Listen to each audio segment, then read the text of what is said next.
Hello friends, welcome to my channel daily learning again. आज के video में हम भगवान यम के बारे में जानेंगे। कैसे करते हैं वो न्याय मौत के बाद और पापियों को कैसे दंडित करते हैं, और कुछ ऐसे कहानियां जिसमें कि खुद धर्मदेव यम को मृत्यु तक होने वाली थी। पर उसके पहले हम भगवान यमराज के बारे में थोड़ी जानकारी जानेंगे। तो फिर आरंभ करते हैं आज की वीडियो का। यम सूर्य के बेटे हैं और यमराज को दक्षिण दिशा के रक्षक के रूप में नियुक्त किया गया है। उन्हें अक्सर एक काले रंग के आदमी के रूप में चित्रित किया जाता है, जो लाल रंग के वस्त्रों में सज्जित हो, जो विशालकाय काले भैंसे पर सवार होते हैं, जिनकी आंखें लाल अंगारों जैसी दहक रही होती है। एक हाथ में खोपड़ी वाली गदा और दूसरे हाथ में पाश पकड़े हुए होते हैं, और वो आत्माओं को पकड़ने के लिए फंदे भी अपने साथ रखते हैं।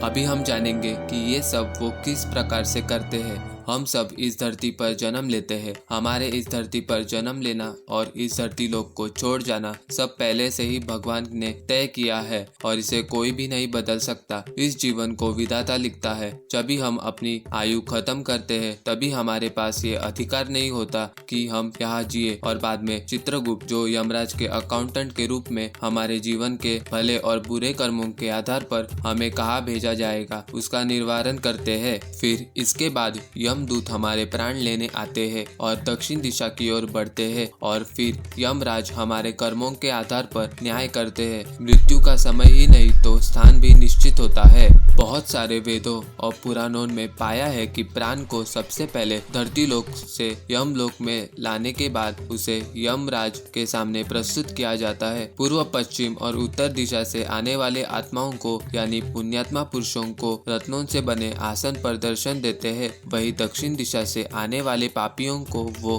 कर्म लोहे के द्वार क्रूर पक्षियों से भरी हुई वैतरणी नदी पार करने के बाद प्राप्त होते हैं। दंड के द्वारा जीव को शुद्ध करना ही इनका मकसद होता है। अभी हम कुछ कहानियों पर गौर करेंगे और जानेंगे कि यमराज कैसे एक जीव पर न्याय करते हैं। तो पहली कहानी आधारित है एक ऐसे किस्से पर, जब एक पापी इंसान को मौका देकर कैसे यमदेव ने उसे स्वर्ग के रास्ते भेज दिया। तो कई साल पहले एक इंसान की मृत्यु हुई थी, तो यमदूत उसे लेकर यमराज के पास लेकर आए, और फिर चित्रगुप्त ने उसका लेखा जोखा बताया। उसका नाम सुंदर कुमार था, पर उसका कर्म बिल्कुल भी अच्छे नहीं थे। इसने अपनी जिंदगी में झूठ बोलना, दूसरों को फंसाना और सबसे बड़ी चूक हत्या करना, ये सब शामिल थे। यमराज ने आदेश दिया कि सुंदर को नरक में ले जाया जाए और उसकी आत्मा को दंड दिया जाए। ये सुनकर दूतों ने उसे पकड़कर नरक के दरवाजे पर ले गए, और फिर सुंदर ने जो नजारा देखा, उसे देखकर उसका दिल दहल गया। वहाँ खौलते तेल की कढ़ाई थी, जिसमें की आत्माओं को तला जा रहा था, और दुर्गंध भी बहुत थी। तो सुंदर जोर से चिल्लाया कि नहीं यमराज, मुझे इतनी कठिन शिक्षा मत दीजिए। मुझे पापों का प्रायश्चित करने का मौका कभी नहीं मिला।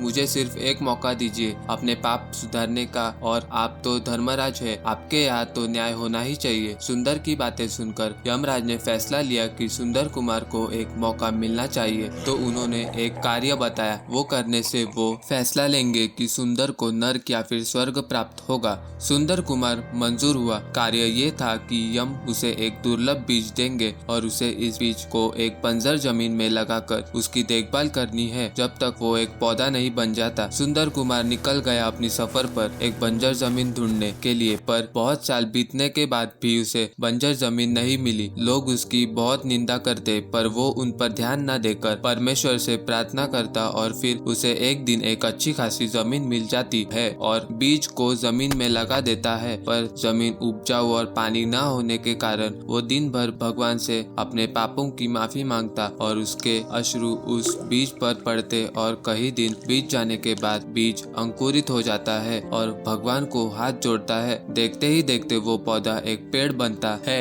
ये सब देखकर यमराज चकित हुए और उसे इस कार्य के फल के रूप में स्वर्ग का रास्ता खुला कर देते हैं। इस कहानी से हमें ये सीख मिलती है कि हमारे बुरे पाप का प्रायश्चित हम कभी भी और किसी भी वक्त कर सकते हैं, और जब भी हम अच्छे की राह पर चलते हैं, तभी भगवान भी हमें माफ कर देते हैं। हमारी अगली कहानी यमराज की ऐसी गलती से ली हुई है जिसके कारण उन्हें अपने कार्य पर माफी मांगनी पड़ी। एक महान ऋषि थे जिनका नाम मृकंडू था। वो एक बहुत ही बुद्धिमान ऋषि थे, पर इतने सारे ज्ञान और प्रतिष्ठित होने पर भी वो एक संतान से वंचित थे। उन्होंने बहुत यज्ञ और वेदों के सहारे बहुत प्रयत्न प्रयत्न किए पर वो संतान का सुख नहीं ले पाए। फिर उन्होंने भगवान शिव को प्रसन्न करने के लिए तप किया और फिर शिव भगवान और पार्वती माता खुश होकर उन्हें मुझसे कुछ भी मांगने कहा। मृकंडू ऋषि और उनके पत्नी ने शिव भगवान से एक पुत्र प्रदान करने के लिए कहा। इसे सुनकर शिव भगवान ने दो परिस्थितियां बताई। पहले वाली में उन्हें बहुत सारी संतानें प्राप्त होंगी पर वे संतानें बुद्धिहीन और तेजहीन होंगी और उनकी आयु 100 वर्ष की होगी, या फिर एक ऐसी संतान जो गुणवान और धर्म के रास्ते पर चलेगी पर उसकी आयु 16 वर्ष की ही होगी। तो ऋषि ने बताया कि मैं खुद एक ऋषि हूँ और मैं भी अपने संतान से ऐसी ही अपेक्षा करूँगा कि वो भी धर्म के मार्ग पर चले, लोगों की मदद करे और बुद्धि और करुणा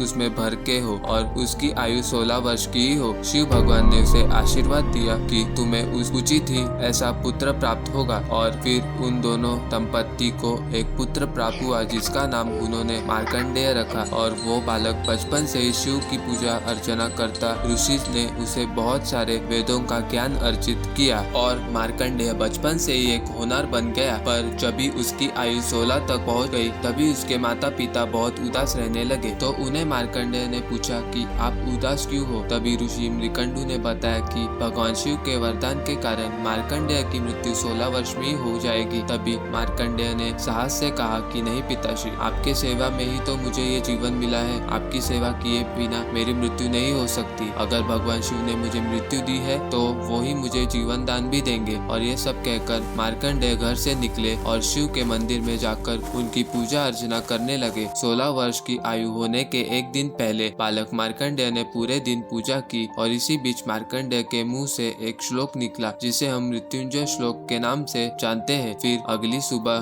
बालक मार्कंडेय पूरे 16 वर्ष के हो चुके थे और नियत समय पर यम के 2 यमदूत आए और उन्होंने अपने पाश मार्कंडेय पर फेंके पर उनका कोई इस्तेमाल नहीं हुआ और मार्कंडेय के भक्ति से उन दोनों दूतों को यमपुरी में लौटना पड़ा। दूतों को देखकर चित्रगुप्त और यमराज चकित हो गए। चित्रगुप्त ने कहा कि जब भी आपको माता भैरवी ने आपको मृत्यु के समय चक्र का पालन करने का कार्य सौंपा था तभी उन्होंने कहा था कि किसी भी संतों, ऋषि, मुनि और धर्मवीर वाले लोगों के प्राण लेने के लिए खुद यमदेव को जाना पड़ेगा। ये सुनकर यमदेव क्रोधित हुए। धरती पर कितने ही संत और ऋषि है, अगर मैं उन सबके प्राण लेने चला जाऊंगा तो यम लोग के दूसरे काम कौन संभालेगा। और तुम लोग उस 16 वर्ष के बालक के प्राण नहीं ले पाए तो आपका क्या लाभ। कोई भी पूजा और श्लोक मुझे नहीं रोक सकते। इंद्र और ब्रह्मा देव भी मुझे अपने कार्यों से नहीं रोक सकते। कौन है वो बालक, मैं अभी उसके प्राण लेने चाहता हूँ। ऐसा बोलकर यमराज घमंड से अपने काले भैंसे पर मार्कंडेय के प्राण लेने चले जाते हैं। वहां पहुंचकर उन्होंने मार्कंडेय से अपने मृत्यु लेने के इरादे स्पष्ट किए। मार्कंडेय बोले कि मेरी अभी अपने माता पिता की सेवा बाकी है और जब तक मैं भोलेनाथ के शरण में लीन हूँ तब तक मैं मृत्यु को समर्पित नहीं हो सकता। मैं अपनी भक्ति शुरू रखता हूँ और आप आपका कार्य कीजिए। और फिर यमदेव ने अपना विकराल रूप दिखाया जिसे देखकर मार्कंडेय शिवलिंग से जाकर लिपट गए और जोर जोर से जाप करने लग गए। ये होते ही यमराज ने अपना मृत्यु वाला पाश मार्कंडेय पर फेंका पर ये यमदेव की सबसे बड़ी गलती ठहरी और वो पाश उस शिवलिंग को भी गिरफ्त में ले लिया। इस वजह से तीनों लोक में तहलका मच गया और भगवान भोलेनाथ और माता पार्वती प्रकट हुए और वो बहुत क्रोधित हुए। बोले कि ये आपने सही नहीं किया, आप अपना पाश स्वयं भोलेनाथ पर कैसे फेंक सकते हैं। और फिर महाकाल का गुस्सा देखकर यमराज क्षमा की स्थिति पर आए, उनसे अपनी सीमाओं का उल्लंघन करने के वजह से माफी मांगने लगे और फिर उनकी माफी महाकाल ने मानी और उन्हें माफ कर दिया और बालक मार्कंडेय अमरत्व